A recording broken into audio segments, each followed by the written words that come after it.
I sent my first outdoor 9 and then an 8 and then a 10 all within a span of like 1 or 2 months. It was shocking.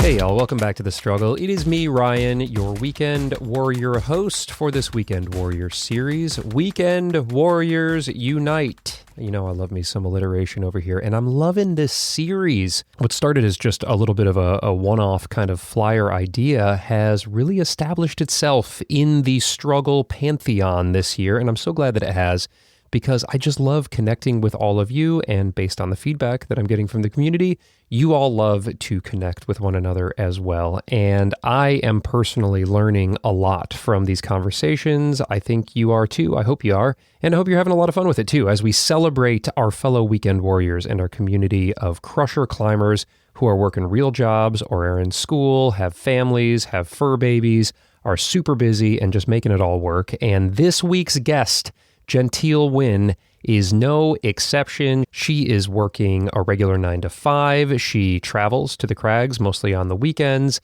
and she just gets it done however she can by getting to the gym and getting out on rock as much as possible. And her story today I find to be super inspiring and motivating because she is a mini crusher. And I mean mini in size, but not in grades. She's 4 feet 11, and she's done 10 V10s and counting.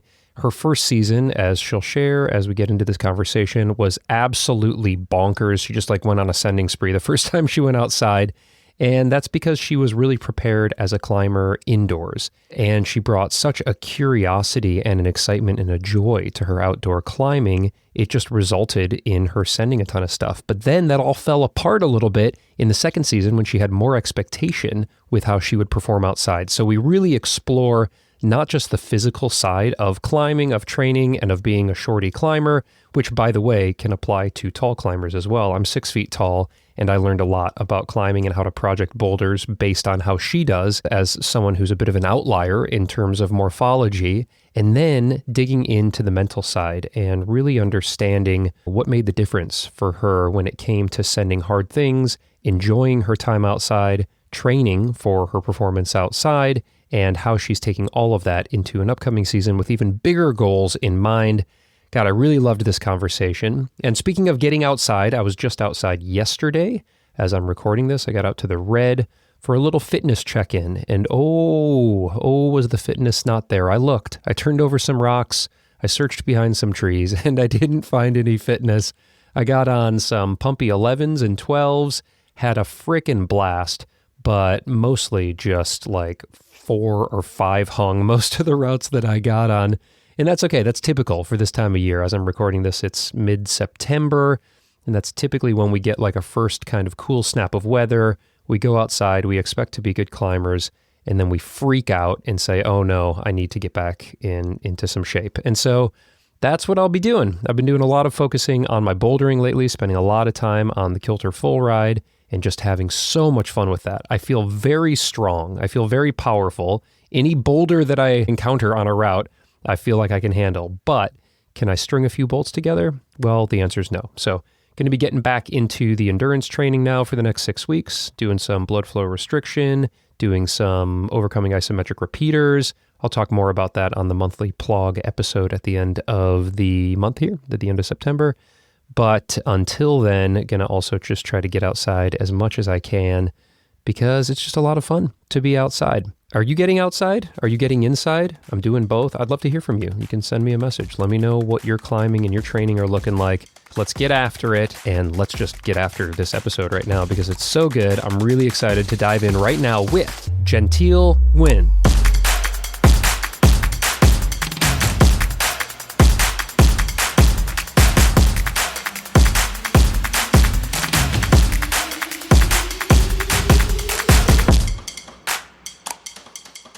I don't think you and I personally met, but yeah, that was cool to see Anna working on that climb that I was projecting. It's so funny because as I was preparing for this interview and looking at some of the videos that you had, I was like, God, I wonder if that was her when I was out there with Anna. Because obviously, my mind, as you know, because I was doing the the plumber's crack, like Yeah. Oh, my yeah. mind You was were like, focused I on was like in a surviving. different universe. Like I was so scared and like just terrified and excited. But I remember you sessioning on that traverse because Yeah. Anna was trying the traverse as well when we got there. And I think you helped her with some beta, right? Yeah, a little bit. I had some like micro beta for her, but I actually like still haven't done plumber's crack, like the one that you were doing. I'm too scared. I'm scared I'm No. just gonna like, I'm just envisioning slipping and then like falling straight down to the bottom of the Oh crack. yeah, it was very real. Honestly, I wouldn't have been able to do it had Anna not been at the top, like Yeah, helping you willing through me it. to the top. Like I just there were so many opportunities that I was like, I'm bailing, I'm done, I can't do it. And she just like was so supportive and so Yeah. like calm and like just stoked for me, and it just got me to the top. So look, you can do it. I mean, no doubt. I don't know. I have no crack climbing experience. Uh, So that's, I feel like maybe you've done like some crack before. a little bit. Like I've done some Okay. chimney and some like Yeah. cracking off with. Yeah, like it wasn't like a completely foreign skill, but I was freaking terrified. That's so Well, crazy that you were out there though, because your so partner, I think, was it your partner that took some pictures or somebody took some pictures yeah, my friend, for my me? partner was there supporting, and then our friend was there taking some photos too. And I think he told you like he was a fan, and you guys had like a little conversation about the Yeah. podcast. Yeah. Yeah, no, he got like great photos that we ended up using for the little Oh, video that we really? I didn't know did. he sent them to you. Oh yeah, yeah, they were great. Oh, He that's sent them to me, awesome. and like, I've got one that's printed out that I've got like over in my office of me at the top with my hand up in the air, Oh and my Anna's up gosh, there. that's so sweet. I'll have to tell him Oh. that. Did you end up doing the traverse, by the way? I did, yes. Sick. I Yeah. came back, like, I think, I don't remember what month that was, but it was, I actually got injured after that, like right after I met you and Anna. And Oh well. so it took me a couple months to come back. And I was like, well, I was working plumber's crack traverse. Like all of the crux moves are at the bottom. Like, I don't know if you know it, it actually climbs into like a V1, like a high ball V1. Yeah. And I was like, I'm not supposed to be falling right now, but I'll just project the bottom and see how it goes. Like, since I can't really be doing tall stuff right now. But Right. then on that session, I like did all the moves. And then I was like, oh shoot, like what do I do now? So I just decided to finish it and top it out. And it was very scary, but it was like an awesome like comeback for me, like post injury. Oh, that's amazing. Yeah, because it tops out that boulder. So, I mean, for me, the scariest part, ironically, was climbing down the outside of it rather Well, than climbing up the cracks. So you still had to do hate the that. scariest part. Yeah, the down climb is scary too, like down the edge of it. Yeah, but I mean, it's a V1, so it's very doable, like as long as you can stay calm. There's places to stand up and like shake out. So Right. like I knew I could do it, but it was definitely like, it was a scary moment for Way sure, to go. especially post injury. Oh, that's so cool. Well, I love coming into this having had that experience out there. Thank you for reminding me about that. And Yeah. we've kind of already jumped in. I'm recording. I'm getting levels and all that stuff. But I'll probably keep some of that because it was like that's really fun. That's really fun that we've got a little bit of history there out at Craft. Yeah. All right, let's go through the vitals right now. How many years have you been climbing? I've been climbing since 2017. So 8 years now. And How old are you? I'm 26. Okay, So I started when I was 18, which is pretty young. great. Yeah, well, it's a lot younger than I was, but it's all Yeah. relative, I guess. Where do you live? I live in San Diego, California. The rock climbing mecca of San Diego, California. Although there is climbing within San Diego, right? There's like some A bouldering little around bit. there. There's like there's some small, very small crags, but like we can get to Joshua Tree or Tramway in Palm Springs or Black Mountain in like a day trip. So those are like 2.5 hours from us. Awesome. You're a weekend warrior. You've got a job, but what's that schedule like Yes. for you? And what do you do? Yeah. So I work in financial reporting. I studied accounting in school. So I work at a software company, which is fully remote, which is amazing for the climbing. And Nice. I think I got lucky because I graduated during the pandemic, like in 2020. So my whole like professional life has been remote work. So it's super convenient. Like I can drive Thursday night, work from a hotel Friday, and then like be out climbing by Friday night. It's like incredible. And then because I work in financial reporting, it's also on like a quarterly cadence. So like I have 2 slower months and then 1 busy month, and then I do that all over again. My current position I've been in, I started a year ago, and I'm definitely outdoor climbing obsessed now, to the point where when I'm thinking about a job, I'm thinking about how it's going to affect my climbing schedule and if I can make it outdoors too. What type of climbing do you predominantly focus on? Yeah, I strictly boulder. I call myself a boulder bro. I've been doing it like, I don't even know how to lead climb. I took like 1 class and I was like, yeah, this is not for me. And I top rope in the gym once in a while. Sometimes when I'm injured, I'll top rope more. And Right. I think I've been outdoor top roping like maybe 3 times in my life. So I pretty much only do bouldering. Yeah. Cool. That's what we're here to talk about. And Boulder, you do. You've been absolutely crushing it. Let's talk about your accomplishments, or just get a sense for the grades that you climb for the audience here. What's the toughest boulder grade that you've climbed outdoors? I've climbed V10 outside. And a number of them, right? I think I've done around 10 V10s now. Yeah. And even though I started climbing in 2017, I actually didn't transition to outdoor until 2023, the winter of 2023. So I still feel like I'm kind of a newbie to like outdoor climbing and figuring out the ropes and how to handle the emotional side of outdoor climbing. So yeah, I feel like I'm still just getting into it. It's been very exciting. Oh, I can't wait to unpack some of this. I mean, it's been like only like a year and a half you've been climbing outdoors, and you've ticked 10 V double-digit boulders, but you still climb indoors. Do you keep track of the grades that you climb indoors? Does your climbing grade indoors or on a board differ from the V10 grades that you've done outdoors? I've done V10 indoors as well before I transitioned to outdoor climbing, but not as many indoor V10s as outdoor, actually. I actually find indoor tends to be harder for some reason. I think, and I've had some discussions with people about this, but I've heard that if you're on like the extreme scales of height or body type, sometimes indoor climbing can be harder because it's often more forced movement. Whereas outdoor, there's just a lot more variety and ways to figure things out for your own body. So, Well, you touched on a key point there that I haven't highlighted yet, which is your height. As you said, you're on the edge of the bell curve there. What is your height, Gentil? yeah, I'm 4'11" and I have like a neutral 8. Every time I measure, it's like a little bit different. So I'm pretty sure it's like just pretty neutral.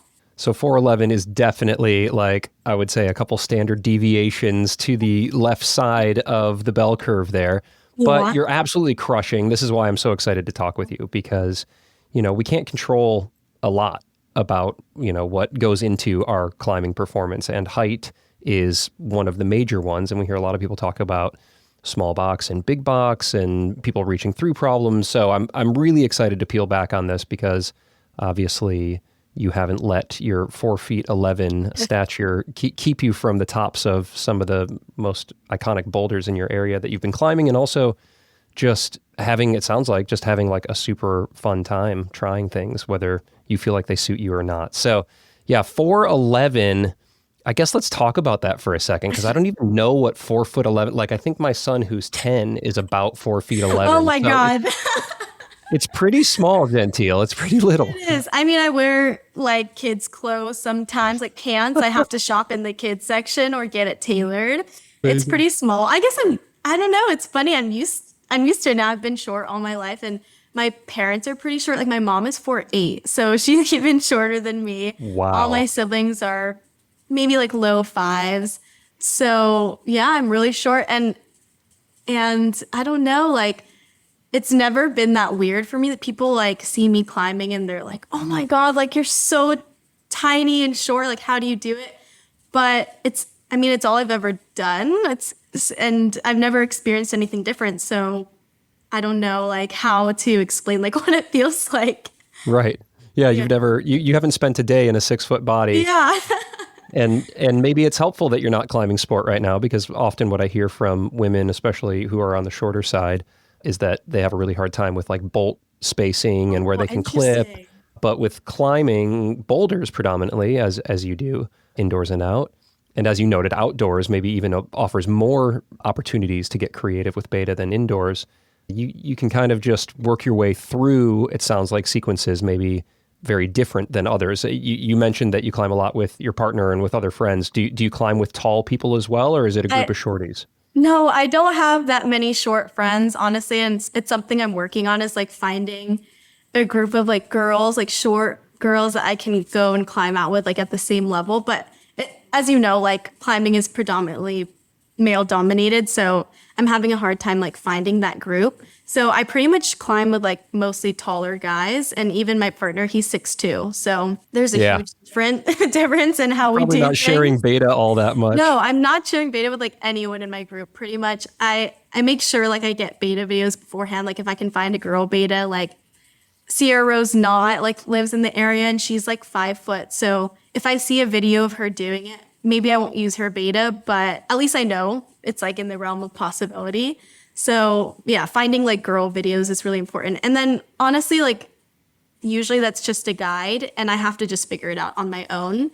And it just takes longer for me because I can't use, I guess you wouldn't say intended beta because it's outdoors. I can't use like the popular beta. So I have to just be out there for a while, like putting my body in different positions and looking for intermediates and finding, like things that I can do to make it work. So it takes longer sometimes for sure. I can't really flash things very well. Yeah, well, I'd love to just continue to zoom in on this for a bit if we can. I guess first maybe I want to ask the gross generalization of all height-related questions, which is in your experience and based on the group that you go out with often and climb with, is being a short climber as much of a disadvantage as it seems like it is to somebody like myself? So I'm 6 feet with a kind of a neutral ape, and it just every time I climb, I get very reachy. And so it does seem like it would be a huge disadvantage, and yet here you are like absolutely crushing. So, maybe you know something that I don't. Being tall is a big advantage if you're starting out climbing. So like if you're climbing like V0 to V6, especially indoors, it's probably going to be easier to climb if you're tall. But once you get to a more advanced level, I don't think that being short is that much of a disadvantage, especially outdoors. I think there's so many other things like finger strength, flexibility, explosiveness that like you can have as a short climber that will give you that edge to then it being an advantage actually. And I will caveat that and say like, even though I feel like that's true, that it's not that much of a disadvantage to be short, you're going to be limited to certain climbs as well. So like sometimes things are just not possible. I think if you're short, like there's no intermediate, let's say it's like a huge compression boulder and you literally just can't span it. Sometimes you have to just be like, all right, maybe that one's not for me. I'll work on compression, but it does limit your population a little bit, but I wouldn't say a lot. At the gym probably as well, when problems are being set, as you mentioned, kind of intended beta, there might not be intermediates at all on certain gym problems. So do you climb the gym sets often, or you train on system boards? I don't actually board climb. I was doing moonboard like once a week for some time to train for like a Mad Rock comp that I did on the TV2. But I just like kept injuring my fingers whenever I moonboarded. So I stopped doing that, and I pretty much just climb on gym sets now. But my gym in San Diego, it's a Mesa Rim. So Mesa Rim has some pretty great setting, and I feel like in general, like it's pretty inclusive, and they're pretty fair with their setting. But I've climbed at a lot of gyms now, and even if a gym is unfair, like I have to learn a different skill to be able to climb there. Like I have to learn how to jump. Sometimes I have to learn how to be really explosive, and it just makes me a better climber if the setting is unfair. Well, I like that perspective. It makes you a better climber if it's unfair. Well, let's talk about that. Let's talk about kind of what you have found works, and maybe there's some things that you've identified that don't work with regard to how you're training or preparing for these really hard climbs. I feel like I'm maybe an anomaly where I don't really train for climbing. I've found that the best way to get better at climbing is just to climb more. So my routine right now is I climb 3 days a week, and it's not a structured, like, I'm working on this today. It's usually like I'm either projecting, or if I'm feeling kind of tired, I'll just do like moderate volume, but it's just based on how I'm feeling. And then 2 days a week, I do what my friend likes, the friend that took photos for you, he likes to call it Vanity Day. So it's like cardio, abs, and glutes, and that's really just for my like general fitness. Vanity day. And it's That's not great. really related to climbing. And then I take 2 rest days. And outside of that, I do hangboarding and block pulls for injury prevention. I have like kind of tweaky fingers, and I'm like constantly crimping. All of my projects are like extremely crimpy. And so I found that like a couple of my A4 pulleys have gotten like a little bit sore and tweaky. And so I recently incorporated the hangboarding and the block pulls just to strengthen my fingers and like heal them up a little bit. So that's really like my routine. Like I don't do anything crazy, like no campus sporting or lifting or anything like that. I just like have fun with climbing, and I found that that's really what works for me. This episode is supported by Rungni. Y'all know Rungni. It's Magnus Mitbo's company. Oh my gosh, they make incredible stuff, you guys, okay? Chalk, apparel, accessories, chalk bags, chalk buckets. It's all there over on their website. What are my favorites? Okay, well, right now, I'm using their liquid chalk every time I go out and have a session. It's called Mag Juice, first of all. So boom, you've already got my money. But then, it works really, really well. I rub it on my palms, my fingers, and it's like my base layer. I don't then have to chalk up as much when I'm climbing, whether it's a gym session or out at the crag. Less time chalking up means more time actually climbing and hopefully landing moves and not punting off my project. And then the apparel's fantastic. My absolute favorite, I think you guys know this, are their harness pants. They are stretchy, they are durable, they are attractive. I love the cut, I love the feel. They are the best dang pants in the game. And right now, you can get 10% off pretty much everything over at Rungni by using code STRUGGLE. This episode is brought to you by our friends over at Rhino Skin Solutions, and Rhino has been saving my hide recently, quite literally, actually. After this climbing trip that I had in Squamish not too long ago, I heard that rock was sharp, but man, is it sharp.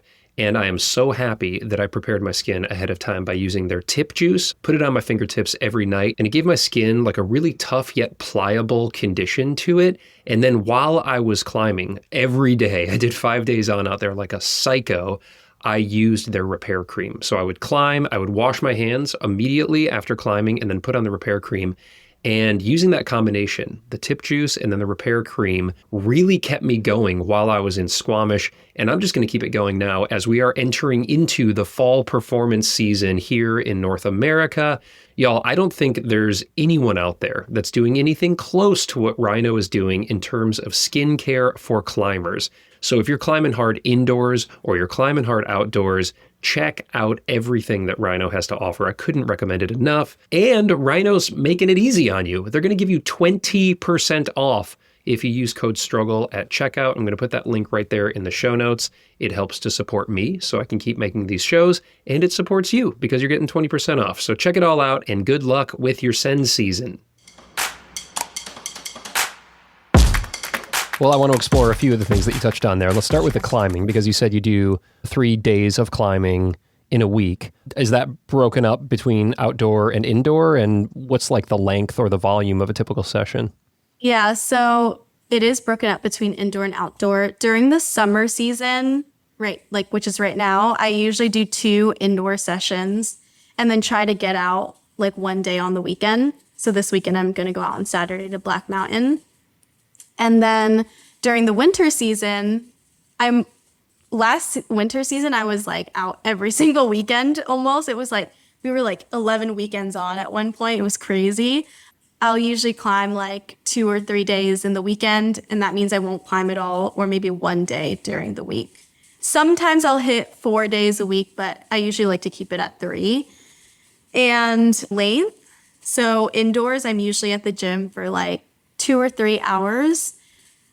But that's mostly because I feel like bouldering session is like a chatting session too. Like I'm doing a lot of chit chatting, hanging out. I stretch and do my block poles into hangboarding before I climb. So that takes like, I don't know, 30 to 45 minutes. And then I'll get into my climbing session. And I also warm up on the wall for a really long time too. Like I literally start at V0. I climb V0, 1, 2, 3, like all the way up the ladder. I like to hit every grade, which I feel like not everyone does. But it's just a practice that I started when I first got into climbing and I never stopped doing it. It feels good. So it usually takes me like 30 minutes to warm up on the wall too before I get into like any kind of projecting. Let's explore that a little bit more, actually, because you did mention also the hangboarding, the block poles, or something that a little bit more recently you've brought in for, you noted at least like health, like overall kind of health, as opposed to where I think many people see hangboarding or doing like edge lifts is to develop max strength or recruitment. So can you, I guess, maybe explore a little bit about where your philosophy on where that type of intervention fits, and then I guess how it fits into that weekly routine? I'm definitely still exploring what works for me because before I started outdoor climbing, like I didn't really have finger injuries. Like I didn't feel the need to hangboard or block pole or make my fingers stronger. Like it's really just because I started outdoor climbing. And maybe in the future, I will start to do like max block poles or something like that to make my fingers stronger. But right now, I'm just using it as injury prevention and healing because I'm injured right now, essentially. Right. But I could see in the future using that as a tool to get stronger for sure. Although I think I'll always have the philosophy that if you want your fingers to get stronger, you'll climb more, like climb crimpier stuff, like jump to crimps, like, use it in practice and you'll get better at it on your own without having to do anything extra. My fingers started hurting just when you said jump to crimps. I was just like, oh no, don't jump to crimps, Such a good Ryan. skill. Don't do it. That's for Gentil. That's not for me. Yeah, let's talk about your climbing, because I'm pretty blown away. And maybe you were too. I'd love to hear what your experience was like when you're like, I'm going to go outside, and like, it sounds like you just immediately started crushing really hard boulders outside, which it doesn't seem typical. It certainly wasn't my experience, or hasn't been. It was crazy for me the first season. I will say, like, I had climbed outdoors before. Like in the first 6 years of my indoor climbing, I would climb outside like once a year. I'd go to J Tree, get crushed on some like, I don't know, Right. V4s or something, and be like, okay, this is not for me. I think like one of my first times I went camping in J Tree, but had like no proper gear and was like freezing and miserable the whole weekend. And I was like, I don't think outdoor climbing's my thing. Like, I'm just going to stick Right. to the gym.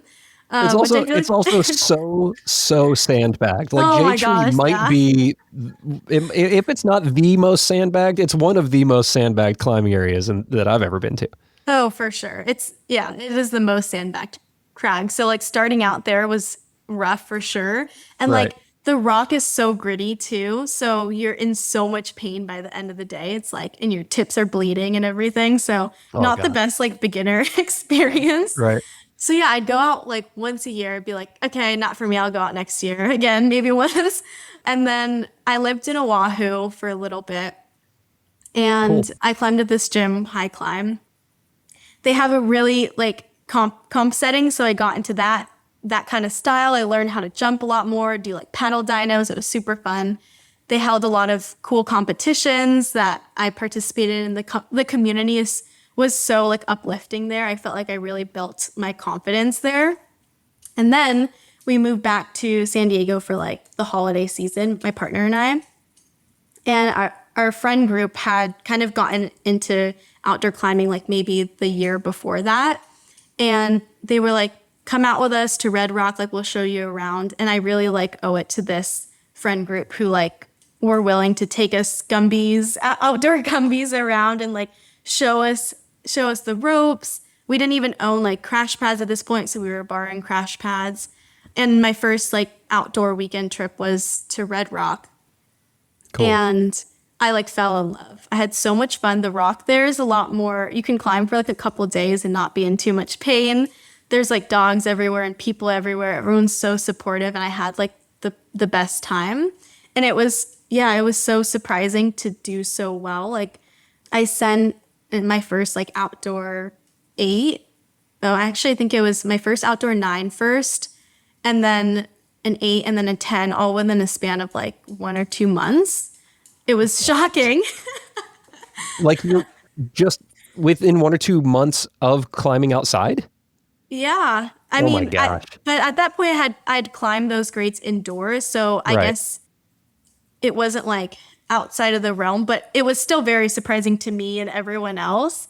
And I Wow. had like a great first season, and I can talk more about that season and like the climbs I did. But my second season, I was so excited to go back in and like maybe climb an 11, like put more on my pyramid. And I got injured like at the end of December. So kind of like at the beginning of climbing season. And it totally changed everything for that season for me. I had to switch to just like recovery. I was doing PT like 3 times a week and really not climbing a lot for the second season. And so, yeah, I'm just looking forward to getting back into it this coming winter season. And we're possibly moving to a crag for this winter season to be closer to the boulders. So, Ooh, let's yeah, go. little sneak peek. That'll be, yeah, I mean, from everybody that I've talked to, that's like, one of the most important things that you can do if you're excited about Yeah. about progressing as a climber. Of course, you got to be careful about getting too overstoker and climbing like all the time. But yeah, let's explore that first season for a second. And then I'd love Okay. to talk about the injury and Yeah. that chapter as well. But the first season, you're heading outside. It sounds like you didn't really have much expectation and things were just, you were having fun and you were ascending. But can you talk about any struggles or just glaring kind of hurdles that arose outdoors compared to, all the predominance of climbing that you had done up to that point was indoors? And then maybe we can contrast that as well with the boulders that you found that suited you, that taught you a lot, that helped you to accelerate your learning as a climber. Yeah, honestly, I view that first season, it was like the perfect season for me. And I probably had more struggles in the second one because I was coming off of this perfect season where I felt like I was sending everything that I wanted to. Everything that like I set my eyes on, like I got to climb it, and I didn't develop anything mentally maybe the first season because it was going so well for me. So really the second one is where like I had a lot of my growth and realizations and had to learn a lot about setting expectations and being easier on myself, like not beating myself down when I'm not sending things.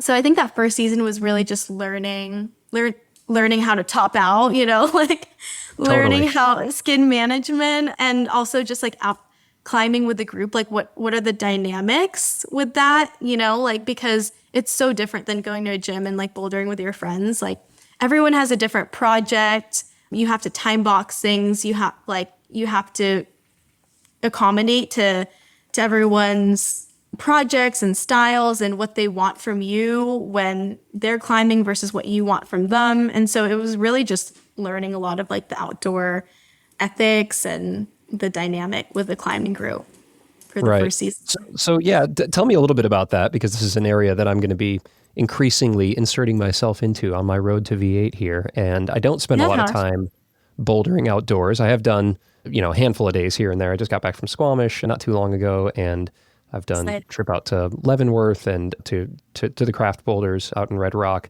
But I'm going to be doing more like dedicated bouldering trips. And I'm curious for you, whether it was the first season or what you do now, when it comes to identifying boulders, objectives, and kind of preparing for them ahead of time, because as a weekend warrior, you're taking trips. Like it's not like Vegas is like down the road. It sounds like you're going to be moving close to a crag, which is really cool. But up to this point, you've had a finite amount of time, Yeah. and you need to show up and essentially, I think, be ready to perform. And how is that process for you? What have you found works in order to show up and have maybe 1 or 2 days and try and get the most out of a trip? Yeah, I think the big thing, especially when you're going with a group of people, is that you set expectations beforehand.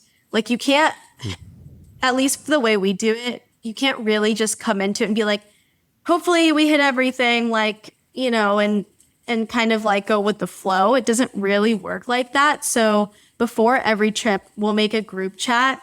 Everyone writes down their top priorities for what boulders they want to hit. We'll see if we can align on some of those things, talk about what's non-negotiable, what's negotiable, like, you know, what's your number one boulder? What are some things that you could maybe leave behind if we don't get to it? And we align on like each day, this is what we're going to do. And so that's the way that like I've approached it, is coming in with a plan and setting enough time to make sure like everyone gets their session that they want and everyone gets their priorities done. And if we have extra time, we'll hit the things that we, you know, had extra on that list.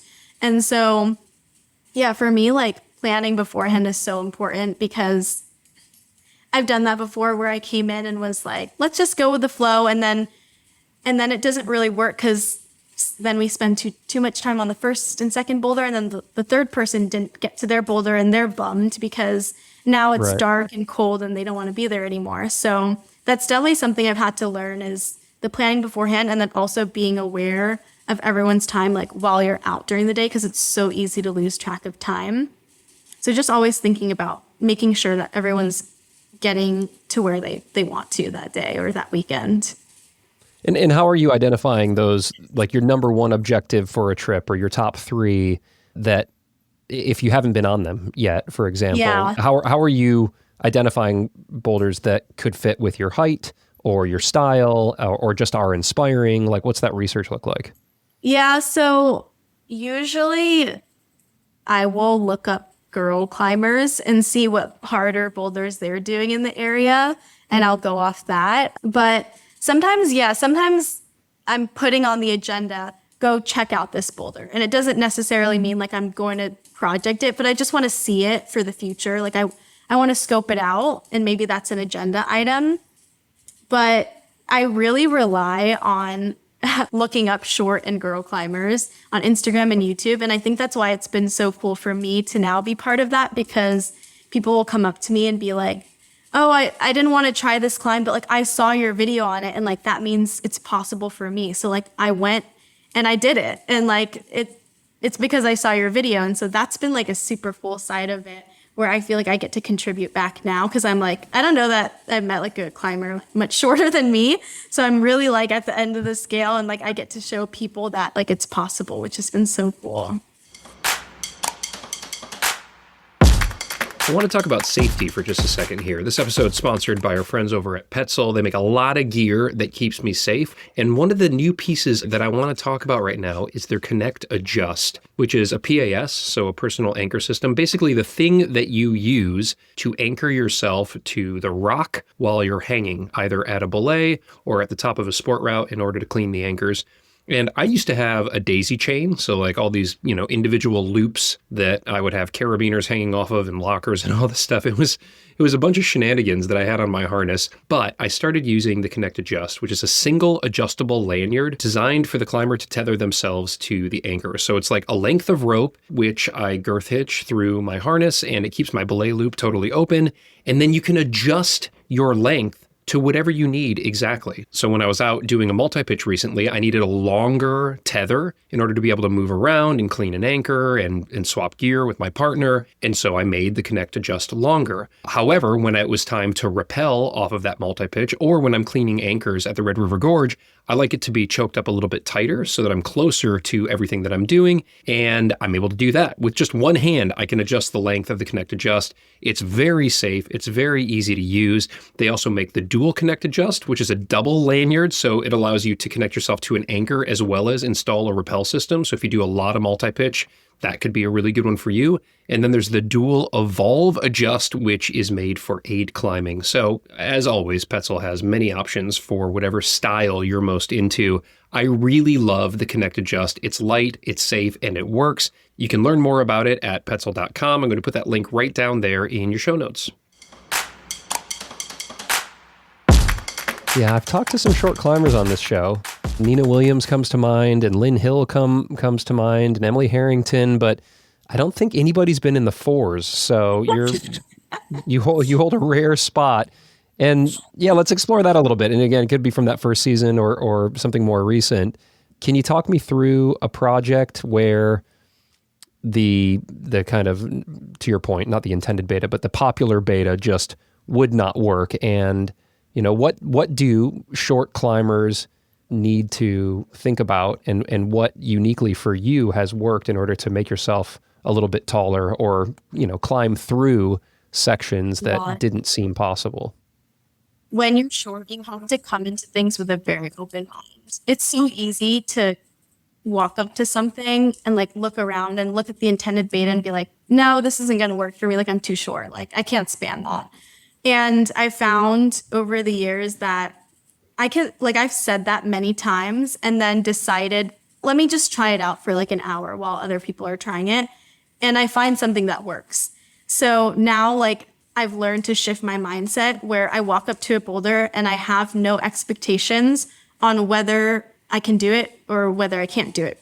And I say that both ways because sometimes when you walk up to a climb and you expect that you can do it because it's like, looks like your style or it's an easier grade, and you can't, you get disappointed in yourself and you get upset.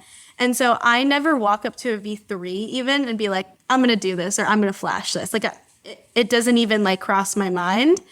And then the other way, when you walk up to something and you look at it and you're like, I can't do this, then it's not going to be the same process. Like, you're not going to try as hard. You're going to hold yourself back mentally. And so I think being able to keep an open mind and be open to anything is really like the number one skill as a shorter climber, so that you're not selling yourself short.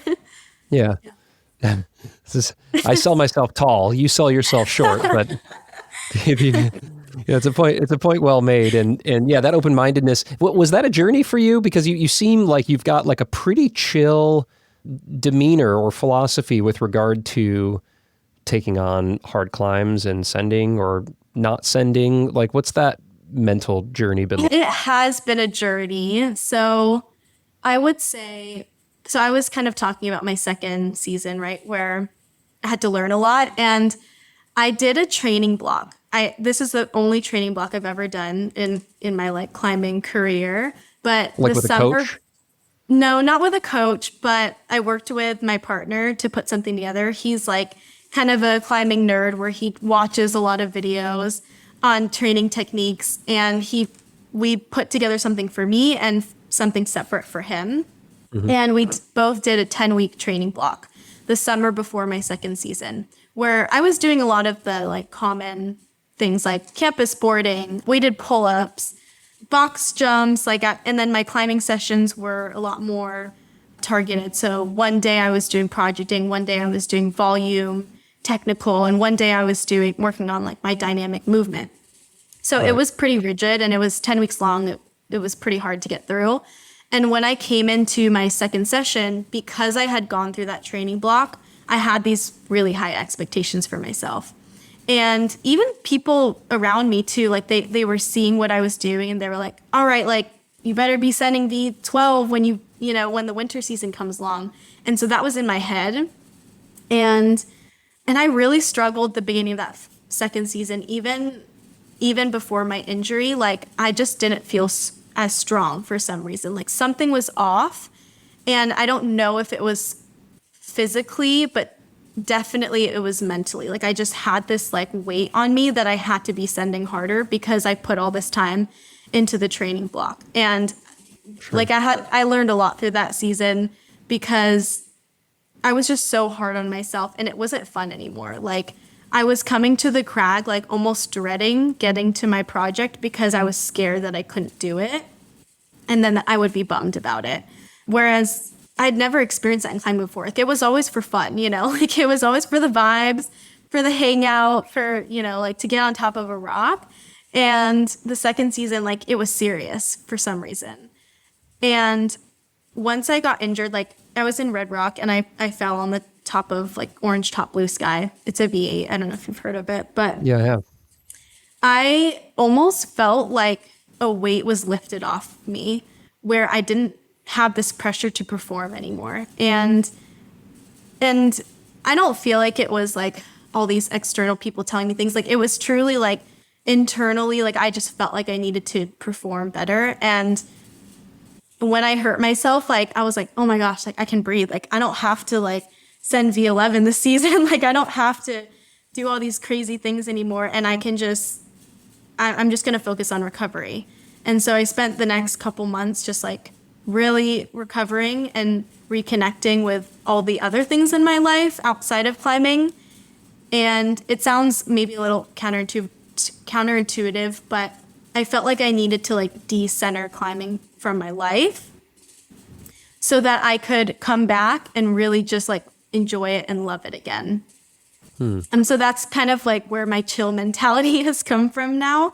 And I've really been working on it like through the summer too, like developing my life outside of climbing so that I know that if I had some kind of injury that I couldn't climb anymore, like I still had a very full life without it too.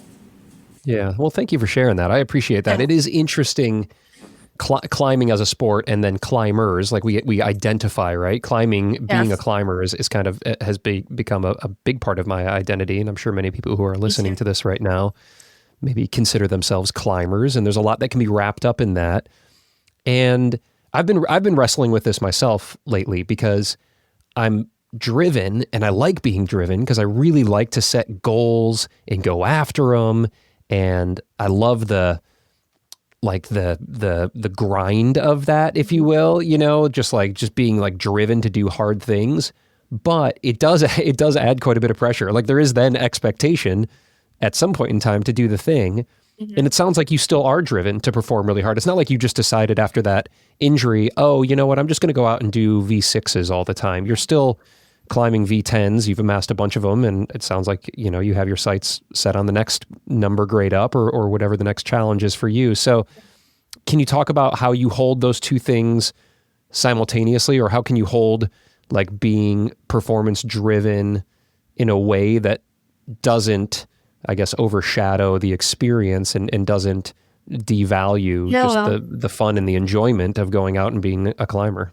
It's such a hard balance. And I feel like a lot of us definitely struggle with that because it is kind of interesting. Like I found that this sport makes people so obsessed. And like, I totally relate to you. Like, I feel like my identity is like one of my like biggest identities as a climber. And so I think the injury is what really forced me to take a step back and remember why I started climbing in the first place. And when I think about that, it's not to send hard stuff. And I love sending hard stuff. Like I'm projecting a V11. I'm super excited about that. And I'm finding a lot of fun in that. But the reason I love climbing is because it's a blast. Like it's so much fun. And I get to meet like so many amazing people through it. And it takes me outdoors to places I wouldn't have gone before. And I think when I recenter myself and consider all those things, it just helps me put into perspective that I'm not here to put all this pressure on myself and like constantly be chasing the next grade. That's not what it's like about for me. And yeah, I don't know how I can advise someone to do that, but I think for me it was just really thinking about like why I started climbing and why I love it still. Yeah, cool.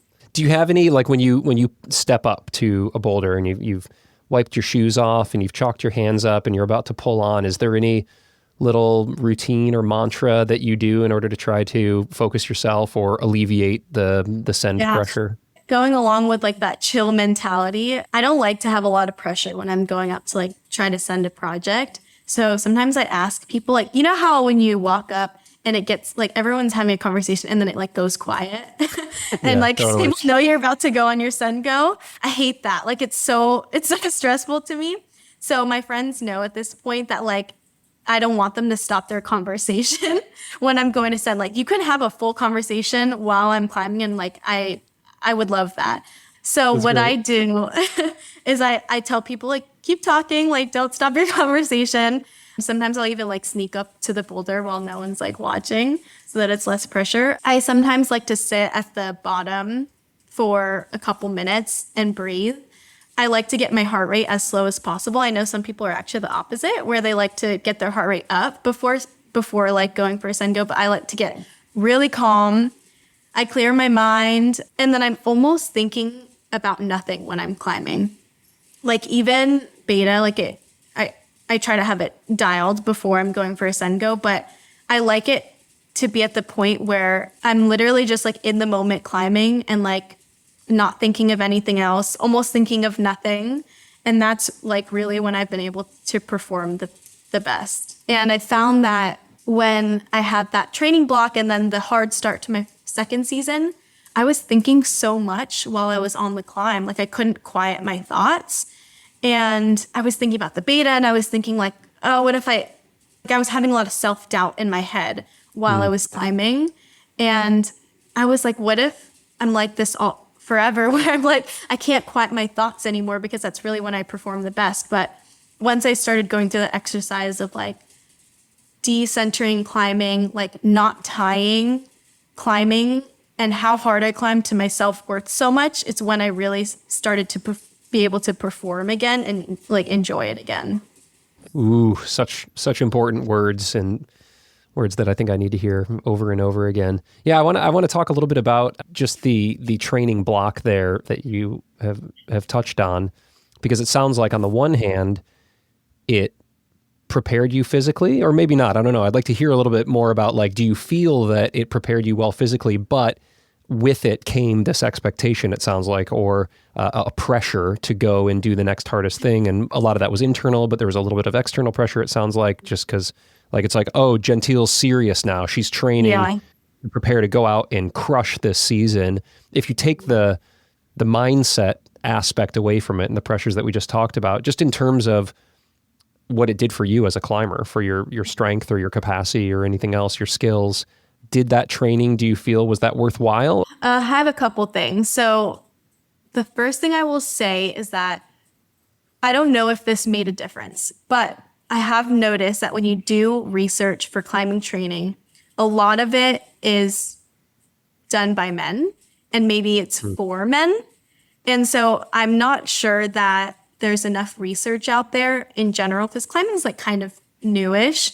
I don't know if there's enough research out there in general, and then also specifically for women, to make it super effective. And it was my first one, so like maybe I could play around with it and play around with different things and it could be more effective. But I will say, like, I feel like research is kind of limited. And then another thing is, if you were to look at my benchmark results, because I did benchmarks from the first week to the 10th week. And if you just look at those, like, you could say I got stronger. Like when I was doing weighted pull-ups and weighted finger hangs and campus boarding, like all of my metrics were better by the end of it. So I guess you could say I was stronger. But my goal coming into the training block was to work on my weaknesses, which was getting more explosive, like doing more dynos, pulling further and harder and things like that. And the type of climbs that I project on, like the hard end of my legs, my limit, are not really that kind of climb. So I feel like I was working on things that maybe made me a more well-rounded climber when I'm doing like 6s or 8s or something like that. When I was doing 10s, I don't feel like it was really helping me that much, because usually on those 10s, I'm like crimping hard, I'm pulling up on overhang, I'm not doing dynos or hanging on slopers or something like that. So I do think it made me more well-rounded, but it didn't like increase my limit at all. Mm-hmm. Yeah, well, let's talk about that. Maybe that kind of brings us current here, because you said you're projecting a V11 and you may be spending more time right kind of down the street from some climbing, it sounds like, if things go that way. What are your goals for the rest of the year and into next year? And you don't have to name specific routes or whatever. I mean, we don't have to go like super granular, but what do you find motivates you now, considering these realizations that you've had about your climbing? It's hard not to grade chase. I think it's just human nature. It's just human nature, and part of wanting to be a better climber to like want to climb the next grade. So internally, like, of course, like I want to climb and 11. I want to start projecting 12s this season and see how that goes. But on top of that, I also just want to have a lot of fun. And that's usually my goal going into a season. Like, I don't typically set goal grades for a season. I just like to see how it goes. And so I'm hoping this winter season that moving to a crag will open up some doors for me grade-wise. But I also I have goals to meet like a group of girlfriends that I can climb with. Like, that's a big goal for me this winter season. And to get to climb like on weekdays outside, that would be amazing. And then hopefully, just try out some harder things and push my limits. But keep in mind that I'm there for fun and for the try hard, but not to prove anything to anyone else. Dig it. And then what about indoors? Do you set yourself goals for indoors? What are your indoor sessions like? I don't really care about indoor climbing anymore. I'm really just there to train and to hang out with my friends. I haven't set a goal indoors in a long time. And I have some goals this summer for things outside of climbing. And that's the whole, like, me trying to decenter climbing a little bit and work on myself outside of it. But yeah, no goals indoors for this season. Yeah, it sounds like you're going to be doing a lot of outdoor climbing anyway, so that's going to be exciting. Well, as we wrap things up here, and I really appreciate, like, just hearing your story is awesome. I mean, you found such a positive way to have a relationship with climbing, and that's really good and refreshing for me to hear as I'm going on a little bit of a grade chase, but enjoying the process along the way. I'm curious, though, as a shorter climber who's been finding ways to, pull through or find different ways of being flexible or beta, like, what is it? Like, what's the bag of tricks for someone who's 4'11" that's trying to climb something that maybe was established by somebody who's 5'11" or 6 something? Physically, I would say, yes, being flexible is super helpful. I stretch like almost every day and I can do the split, so that actually helps on the wall. So, I mean, I would recommend everyone to get flexible. Like, even like tall people can really benefit from getting some high feet up there. So stretching every day, would highly recommend that. I would say finger strength as you go up on the grades is probably like the most important thing. Like, the harder you climb, like the more you're going to have to crimp probably, especially like outside. So even if you don't like crimping, force yourself to do it anyways in the gym, and maybe supplement it with some things to keep you safe, like hangboarding and block bowls. Also, you have to learn how to do things that you don't like to do. The first year of my climbing, I was pretty much strictly a slab climber. Like, I loved slab, and I felt like I wasn't strong enough to do any overhang, so I just like completely avoided any overhang climbs. And then I was like, I can't climb like the grade difference between my slab and my overhang is like so extreme. Like, I need to start just making myself do it, even though I don't like to do it. And now I love climbing overhang. It's like and I don't really climb slab that much. I still love it. But now overhang is like probably my strength. And so you probably don't like something because you're not good at it. The more that you force yourself to do it, you're going to get better. And you just have to build that muscle of making yourself do things that you don't like to, and you'll become a better climber because of it. So good. I love that you went from like not wanting to climb overhang to now just like absolutely dominating. Like, that is your style. So what's the anti-style now? What's the weakness that you're working on? Let's see. I would probably say compression is is my weakness outdoors. Like, I can climb V10 in my style, but I can't climb like a V5 compression boulder. And I think part of that maybe isn't completely like my fault, because when you're more spanned out, it can be harder to move on a compression boulder. But that's definitely something I need to work on. And like, I'm working on like doing more slopers and pinches. Like, I have pretty small hands, so pinches are not the most fun for me. But just like getting on everything, and like, when I go outside with friends and we have like a whole list of climbs, and I have my specific climb, but the guys have their climbs, like, just getting on what they're climbing has helped a lot too. Like, like no pressure, just like, we're here, like, I'll just jump on it. And that makes you better eventually if you keep doing it. I mean, do you ever just like hop on your partner's proj and like flame him off of it? Oh, yeah, that happens sometimes. But you know what? That happens too. He does that to me sometimes too. So it goes both ways for sure. Yeah, it does. It does. Climbing is the great equalizer. No doubt. Yes, definitely. Well, I want to wrap up by asking a little bit about Red Rock because you've spent quite a bit of time there. That's where we ran into each other, which is so cool. And I'm likely to come out there in January. I try to take a Red Rock trip. I was out there in December. That's when we crossed paths. But this year, it'll probably be January. Anyway, usually I'm out there and I'm just doing like a million things. I'm going up to Mount Potosi to do some sport climbing in the cave, and then I'm filming something or whatever. But like this is going to be a dedicated, I want to go out and have like 3 or 4 days. So it's not going to be like a long trip. I might be able to do a second one as well, but a few days just dedicated to bouldering. And so, oh my gosh, amazing. Dip into your bag here. You're gonna have to knock it down a few grades here. But like any favorite kind of V6, 7, 8s come to mind that I should try to check out when I'm out there? Okay, yeah. Oh my gosh, I love Red Rock so much. It's my favorite crag, and sometimes I feel embarrassed saying that because people say it's like soft. So it's not great to have like a soft crag as your favorite, but I love it so much. That's actually where I set my first V10. It was Americana Exotica in Gateway Canyon. My friend Amanda was out there not too long ago, and that was her first V10 as well, I think. That thing looks so hard. Oh gosh. It's a lot of people's first V10, and I found that it's really accessible for short people. Okay, let's see. So yeah, but aim lower for me. Lower. Okay, well. The Venom boulder, so that has spit and venom on it, which is super popular. It's an 8+, I think. Spit and venom also has poison control, which is a V9-, and it has 3 climbs on it. It has like an 8, a 9, and a 10. I did all 3 of them. Usually I'm climbing with people who climb harder than me, so it's always good to find like a boulder or a little pocket where there's going to be a good variety of grades. Yeah, totally. Let's see. I mean, I would honestly recommend Orange Top Blue Sky. I haven't done it yet because I'm scared to go back now.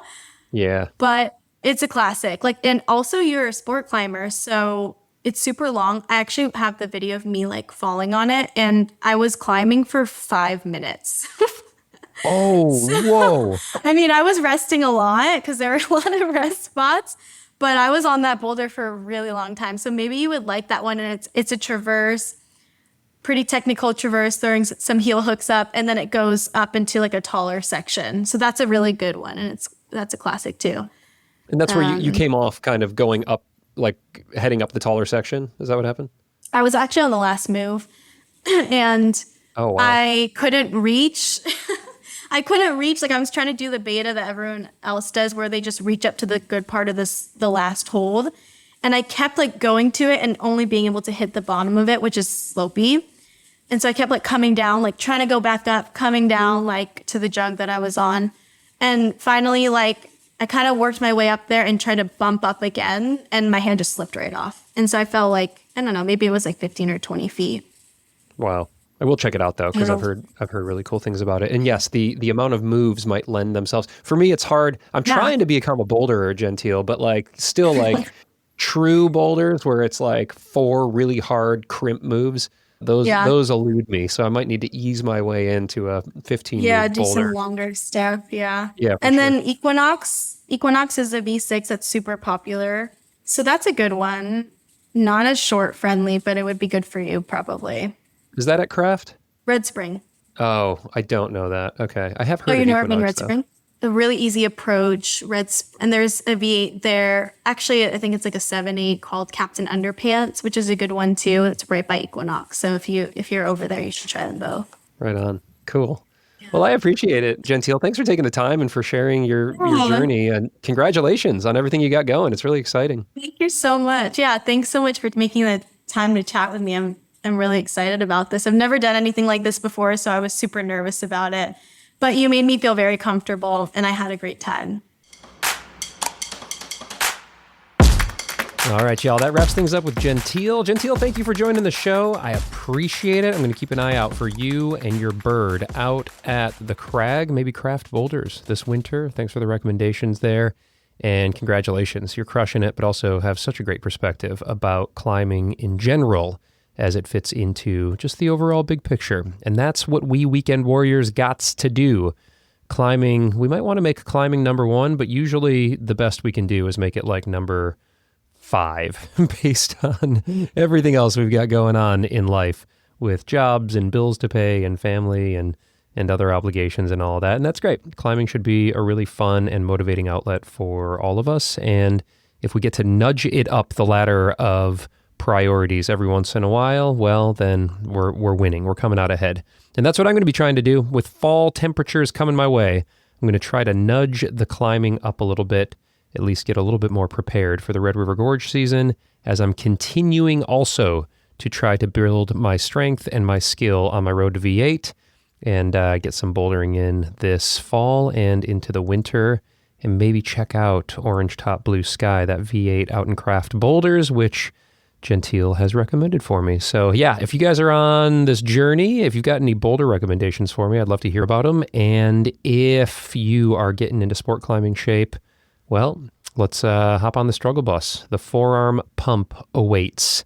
Anyway, I hope you are just having a blast this season and you're taking care of yourself, enjoying your training and your climbing. And if you happen to be in a position to be able to support me and the show on Patreon, swing on over there. You can get a free trial, and there's over 100 hours of bonus content over there, pro clinics and bonus interviews and videos and all sorts of cool stuff. So I think it's worth it. And if you want to buy me a coffee, even if it's just for a month, I'd really appreciate it. So you can learn more over at patreon.com/thestruggleclimbingshow.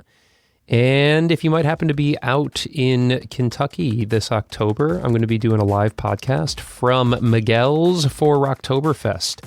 So you can learn more about that over on the RRGCC site and on their Instagram. We'll be talking more about that pretty soon. But yeah, I'm really hyped. Going to be talking to some really cool athletes.